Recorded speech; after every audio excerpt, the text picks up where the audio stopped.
భయంలో 40,000 తెలుగు సంతతి ప్రజలు. బంగ్లాదేశ్లో తెలుగు సంతతి ప్రజలు ఉన్నారనే సంగతి మీకు తెలుసా? బంగ్లా పౌరుల్లో తెలుగు రాష్ట్రాల్లో కుటుంబ మూలాలున్న వారు 40,000 మంది వరకు ఉన్నారు. దేశంలోని అల్పసంఖ్యాక వర్గాల్లోనూ అత్యంత అల్ప జనాభా కలిగిన వర్గంగా ఏళ్లుగా అక్కడే ఉంటున్నారు. తెలుగులో మాట్లాడటమే కాకుండా తెలుగు పండుగలను కూడా చేసుకుంటూ సంస్కృతిని కాపాడుకుంటున్నారు. అంతేనా, ఓ తెలుగు పాఠశాలను కూడా నిర్వహించుకుంటున్నారు. బంగ్లాదేశ్ పౌరులైన ఈ తెలుగు సంతతి ప్రజలు ప్రస్తుతం భయాందోళనలో ఉన్నారు. దేశంలో శరవేగంగా మారుతున్న పరిస్థితులతో ఏ క్షణం ఏం జరుగుతుందని భయంగా గడుపుతున్నారు. భారతదేశంలో బ్రిటిష్ పాలన సమయంలో తెలంగాణ, ఆంధ్రప్రదేశ్ ప్రాంతాలకు చెందిన చాలా మంది ఢాకా వచ్చారు.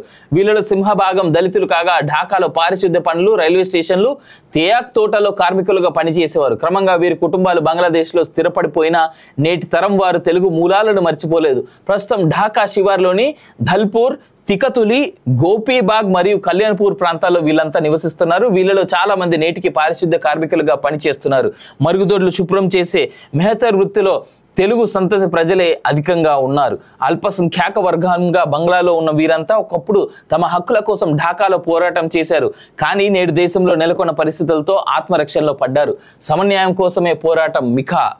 దేశ ప్రజలందరికీ సమన్యాయం జరగాలనే షేక్ హసీనాకు వ్యతిరేకంగా పోరాటం చేశామని బంగ్లాదేశ్ స్టూడెంట్స్ యూనియన్ ఉపాధ్యక్షుడు, జహంగీర్ వర్సిటీ విద్యార్థి సంఘం నేత, తెలుగు సంతతికి చెందిన మిఖా పిరేగు ఆంధ్రజ్యోతితో అన్నారు. మత ఛాందసవాదులను తీసుకొచ్చి దేశాన్ని కొందరి కోసం చేయడానికి మాత్రం కాదని తెలిపారు. స్వేచ్ఛ అందరిది అని కొందరికి మాత్రమే కాదని మిఖా పేర్కొన్నారు. హసీనా పలాయనం తర్వాత దేశంలో హిందూ ఆలయాలు, ఆస్తుల పరిరక్షణలో విద్యార్థి సంఘాలు కీలక పాత్ర పోషిస్తున్నాయని మిఖా చెప్పారు. గతంలో తెలుగు సంతతి ప్రజలు నివసిస్తున్న ధల్పూర్లోని అవుట్ఫాల్ కాలనీ విస్తరణలో భాగంగా పునరావాసం కోసం జరిగిన పోరాటంలో మిఖాతో పాటు బంగాలోని హక్కుల సంఘాలని ప్రశ్నించడంతో ప్రభుత్వం దిద్దుబాటు చర్యలు చేపట్టిందంటూ కూడా చూస్తూ ఉన్నారు. సో ఆయన స్టేట్మెంట్లు వినడానికి కాస్త ఆశ్చర్యంగా ఉన్నా కానీ హసీనా నిలగొట్టింది దాంట్ విషయంలో ఇప్పుడిప్పుడే కదా మొదలైంది. ఆల్రెడీ అక్కడ చాలా పెద్ద ఎత్తున హైందవుల మీద దాడి. ఈ తెలుగువారు కూడా నాకు తెలిసి 40,000 మంది ఉన్నారు కదా, భారతదేశానికి ఎప్పుడెప్పుడు తిరిగి వద్దాం అనేటువంటి ప్రయత్నంలో ఉంటారేమో అనేటువంటి డౌట్ నాకైతే లేకపోలేదు, అస్సలు లేకపోలేదు.